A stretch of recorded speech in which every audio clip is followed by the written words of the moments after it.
మన రైతు YouTube channel సబ్స్క్రైబర్స్కి అందరికీ నమస్కారం అండి.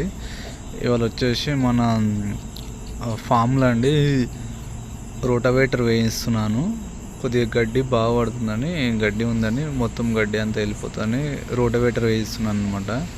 ఎందుకంటే ఈ వీడియో ఇంత 1 month బ్యాక్ పెట్టాల్సింది, 1 month తర్వాత పెడుతున్నాను. బంతి నారు కోసమని నేను సిద్ధం చేపిస్తున్నాను.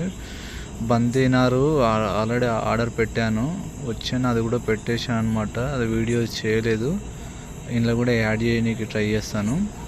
బంతి నారు తెప్పించి ఎందుకంటే దసరా దీపావళికి మనకు అందాలి కాబట్టి July 16th నాటడం జరిగిందండి. ఆ వీడియో క్లిప్స్ కూడా ఇందులో నేను చూపిస్తాను, ఎలా నాటాము ఎలా అని. ఇదిగోండి, ఇది బంతి నారు 5,000 మొక్క తెప్పించాను అనమాట. ఒక్క మొక్క వచ్చేసి ₹2 పడ్డది మనకు. 5,000 మొక్కకు 10,000 అనమాట. ఇక్కడ డ్రిప్ వేసుకున్నామండి మేము. మొత్తం డ్రిప్ వేసేసి డ్రిప్కు పెట్టామన్నమాట. నేను, మా మామయ్య, మా అత్తయ్య గారు ఇట్లా డ్రిప్.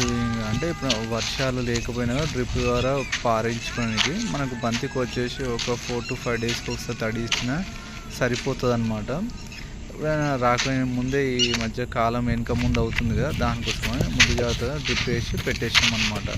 ఇంకోటి వర్షాలు లేకపోతే డ్రిప్తో పారబెట్టి పెట్టాము. ఇదండి బంతినారు. July 10 to 15 లోపు వేసుకుంటే మనకు దసరాకు దీపావళికి వస్తుందండి. ఓన్లీ దీపావళిని దృష్టి పెట్టి వేసుకుంటే మనం August 1కే వేసుకోవాలి.